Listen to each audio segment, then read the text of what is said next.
Hello guys, તો કેમ છો બધા તમે? તમે વિચારતા હશો કે 3 દિવસે વ્લોગ તો આવ્યો નહીં, તો ગાઈસ ફોનની ડિસ્પ્લે બગડી ગઈ હતી એટલે ને આ શનિવારનો વ્લોગ છે, તો આપણે સ્ટાર્ટ કરીએ. ને બહાર આવી ગયેલો હતો મોસમ જોવા, અને બહાર તો બહુ ટાપ હતો ગાઈસ. ને પછી ચાય પીવાની ઈચ્છા થઈ ગયેલી હતી, એટલે મેં ચાય બનાવવા માટે ગયો. ચાય બનાવતા સોંગ સાંભળવાની બી ઈચ્છા થઈ ગયેલી હતી, એટલે સોંગ સમજતા ચાય બનાવતો હતો.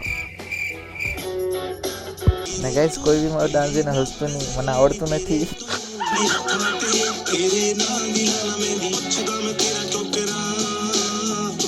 પછી નાટ્ય આપણે ચાય ને આપણે બ્રેડ ને ટોસ્ટ કરી દીધેલા હતા, અને પછી એટલે ખાઈ લીધેલું. ત્યાર પછી મેં નીકળી ગયેલો હતો મમ્મીને લેવા જવા માટે, પણ મમ્મીને લેવા પહેલા આપણે ગયા પેટ્રોલ ભરાવા માટે. પછી પેટ્રોલ ભરાઈને મેં નીકળી ગયેલો હતો મમ્મીને લેવા જવા માટે.